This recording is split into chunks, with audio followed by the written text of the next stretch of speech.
Municipal ఎన్నికల నేపథ్యంలో రాష్ట్ర వ్యాప్తంగా జనవరి 27 నుంచి మోడల్ కోడ్ అమల్లో ఉందన్నారు డీజీపీ శివధర్ రెడ్డి. 7 మున్సిపల్ కార్పొరేషన్లు 116 మున్సిపాలిటీలకు ఎన్నికలు జరగనున్నాయి. ఎన్నికల నేపథ్యంలో 1183 లైసెన్స్ ఆయుధాలు డిపాజిట్ చేశారని, 4318 మందిపై గుడ్ బిహేవియర్ బౌండ్ ఓవర్ చర్యలు తీసుకున్నామని డీజీపీ తెలిపారు.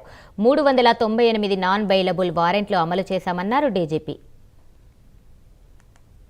పోలీస్ శాఖ ఈ ఎలక్షన్స్ ని శాంతియుతంగా నిర్వహించేందుకని చెప్పి సన్నాహం చేస్తూ ప్రిపరేటరీ వర్క్ చేసింది. ఈ లాస్ట్ ఎలక్షన్ డిక్లేర్ అయిన తర్వాత మోడల్ కోడ్ ఆఫ్ కండక్ట్ అమల్లోకి వచ్చిన తర్వాత 1183 వెపన్ లైసెన్స్ ని డిపాజిట్ లోకి తీసుకున్నారు పోలీస్ డిపార్ట్మెంట్. అట్లాగే 4318 మందిని గుడ్ బిహేవియర్ కోసం అని చెప్పి బైండ్ ఓవర్ చేసినాము.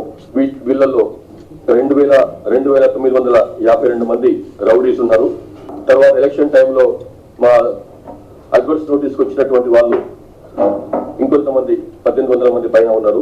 ప్లస్ వీళ్ళు కాకుండా మళ్ళీ ఎలక్షన్ రోజు కొంత ట్రబుల్ క్రియేట్ చేసే వాళ్ళు అని చెప్పి కొంత ఇంతకుముందు మా అనుభవం ప్రకారం ఉన్న వాళ్ళు 4081 మందిని బైండ్ ఓవర్ చేసినాము. సో ఈ విధంగా బ్యాడ్ క్యారెక్టర్స్ ని, ట్రబుల్ మాంగర్స్ ని ఇట్లా పోలీస్ డిపార్ట్మెంట్ బైండ్ ఓవర్ చేసింది. 15 రోజులుగా పోలీస్ శాఖ